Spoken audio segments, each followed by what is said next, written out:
夏天到了，又可以放肆的吃小龙虾了。但每年吃的小龙虾口味都差不多，今年想研究个新吃法。今年趁便宜买了60斤，想看看取肉汆丸子能不能好吃。但是过程实在是太不顺利了。刚要接水刷虾的时候，我弟一不小心把盆踢倒了，我当时都懵了。我从来也没想过买好的虾居然要重新在家抓一遍，抓了2个小时，我心终于能消停干活了。结果又有新的意外发生了。刷虾的时候，我那个水管就没拿住，我碰巧呲了这么一下。谁寻思这一下给大伙呲燃了，虾都不刷了，变成水上乐园了。等几个老嫂子洗完澡再出来的时候，就变成这个造型了。那天换号播，就是因为这会儿他们被认定为擦边女主播。后来给小龙虾取肉可挺费劲，虾尾就没啥说的，就纯力气活硬掰。虾钳是最纠结的，就明知道它没肉，但是不舍得扔，只能一点一点抠。问题一个钳子就只能取出这么点肉了，这些我一共扒了1个多小时，取的肉都不到1个碗底儿。后来我就琢磨，这小龙虾得亏是近代被发现的，这要是早几百年发现它能吃啊，那虾钳肉势必又是一道流传千百年的老佛爷名菜。后来有点饿了，就做了个小龙虾酱拌面。拌饭有点劲儿了，就直接给它都扒完了。55斤的小龙虾，一共就取出5斤5的肉。这丸子现在呀，全看怎么说呀。要说它是20块钱1斤小龙虾做的，听着有点一般；但要说它是200块钱1斤的虾仁做的，感觉肯定特别好吃。早上的时候做了一大锅丸子汤，这个丸子吧，就是做的有点熬人，吃的也没啥特别的，虾味倒是很浓，但没什么鲜味，特别像超市卖的那种舍得放添加剂的速冻丸子。完昨天还偷摸留了几斤虾，早上一起给做了。吃上这个，我对我汆丸子这个经典的特别懊悔，甚至都想忏悔。我发现小龙虾这一生最好的归宿啊，还是麻辣。我最近特别馋无骨鸡爪，尤其是想起嗦鸡爪的声，馋的都睡不着觉，但总害怕外面卖的真是老奶奶啃的或者药水泡的，就干脆买了500根鸡爪子，决定自己在家做了。然后看了好多去骨的教程，感觉也不难，但干上发现是感觉的不准。那给我爪子要干散架了，鸡爪子还很完整。然后发现很多人说用嘴啃得快，我们试了一下，的确非常快。用工具去1根的时间，用嘴能嗑2到3根，而且只要牙没缝，完整度还特别好。就这完整度会好到什么程度呢？好多他们跟外买的是一样的。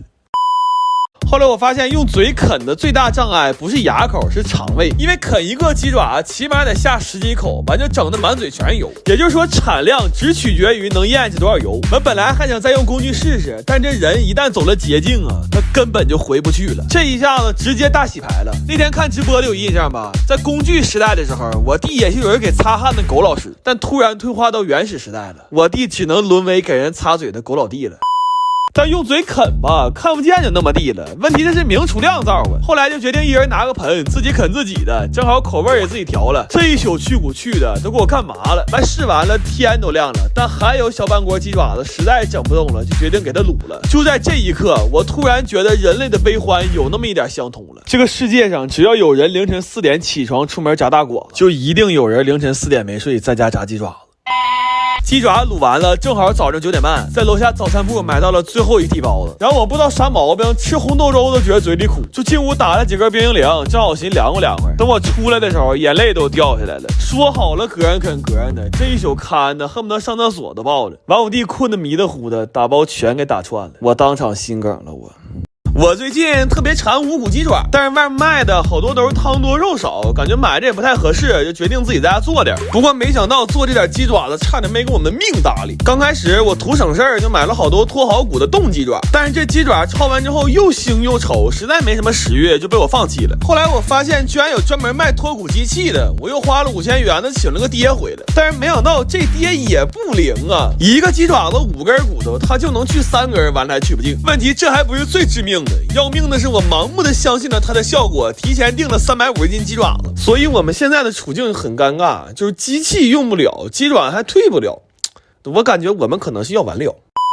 后来研究了一下，也实在没什么别的好办法，就只能硬着头皮干了。这些鸡爪子光焯煮过冰水就干了80多个。这期间我们还试图找几个朋友来，结果4个人一起发朋友圈，到晚上共计就找了1个人。再一个，因为我们去年啃过一宿，现在闻的鸡油味就恶心，所以今年我们只能徒手干。后来这活就完全干成了一个重复性的流水线作业，那手第1天是肿的，到最后呢没有知觉了。我们就在这生生扒了3天，这是我活到现在经历的最绝望的时刻了。就是虽然3天只占1年的1%，但这几天的经历却需要我用1生来治愈。然后这时候我非常的严谨，甚至买了10几种品牌的产品，逐一测评，然后汲取他们各自在口味上的优点。因为这些鸡爪子已经整整折磨我们4天了，就完全可以说是拿命换回来的。我现在容不得它有一点闪失。然后给这些爹泡了一宿，现在它是又入味又多汁。这回一共做了2个味的，一半是蒜蓉酸辣，一半是泡椒的。我们还把手肘后面那块脆骨也单独捡出来做成泡椒的了。这5骨鸡爪到吃上的这一刻才觉得付出都是值得的。它现在酸酸辣辣的，还微微带点甜，尤其是放冰箱里冰镇一下再吃，感觉可太爽了。然后把所有做的东西都打包了，这一桌按市值来讲应该能值点钱。不过这里边食材成本真没多少钱，主要是生命成本有点高。后来把所有东西都收拾完了之后，我们提前半年过了个生日，在场一共7个人，许下的却是同一个愿望：好好活着。我最近特别想吃鸡翅包饭，但是外面卖的基本用的都是冷冻的半成品，就是肉少饭还不香，所以我买了400斤全翅和1桌子海鲜。我打算在家做点炸裂版的鸡翅包饭，然后为了吃得爽，我们是用整根的鸡全翅去的骨，这样既能塞更多的米饭，又能吃到翅根上的那一块大肉。但是这么做的难度就在于翅中的骨头得跨过翅根才能取到，而且还不能把皮弄破，所以我们都是先掰断关节再剪筋去骨。这活后来干的特别像骨科正骨。就这些鸡翅去完骨之后，差点没给我们家的狗乐死，他自己可能也没想明白怎么就稀里糊涂过上年了。这些鸡翅去好骨之后，放入足量的奥尔良腌料腌制就可以了。然后接下来我们就要解决第2个问题，就是这包饭里边的饭不香。我们的做法是先把这些海鲜取肉做成麻辣小龙虾口味的，再把它们做成海鲜炒饭塞到鸡翅里，这想想就特别好吃。那炒饭我怕腻，就配了好多时蔬粒儿，但是这么多东西一起做炒饭，炒起来实在是太费力了，那给我家那炒勺都给干折了。后来给我干的直恍惚，我寻思明明应该是个黑作坊的活啊，怎么还在家炒上大席了呢？不过后来往鸡翅里塞饭才是最让我崩溃的，我没想到这活居然这么麻烦。就这活用裱花袋用漏斗都不行，就只能用大拇手指头往里生堆。我们需要先把炒饭塞到8分满，然后再把翅根那块肉塞进去，要是赶上有破皮的地方，还得用牙签再给它缝起来。就干到这儿我算明白了，这玩意儿活该只卖半成品，要全在家自己做那得做死。但是烤的时候又出现了个新问题，因为鸡翅大小不一，家里烤箱特别容易给它烤炸了，所以我们又去夜市勘察了一下。在经过一番试探和交流之后，我学到了一个最有效率的方式，我直接干了个加盟。这些鸡翅我们最后都是炭烤的，然后还刷2遍蜂蜜水。它现在外面那层鸡皮是脆的，里边的肉和饭也特别入味。就这个鸡翅包饭吃的时候必须分3口吃，第1口要吃掉上面那块满满的大肉，第2口吃掉最绝的奥尔良鸡翅包海鲜炒饭，最后把翅尖嗦了干净，再喝瓶饮料打个嗝，真的特别满足。然后把所有做的东西都塑封冷冻了，现在家里只需要有一台空气炸锅，5分钟就能吃上这么一份炸裂版的鸡翅包饭。就这东西要是等过2天端午节家里聚会拿出来，我估计今年我家可能是没人去吃粽子了。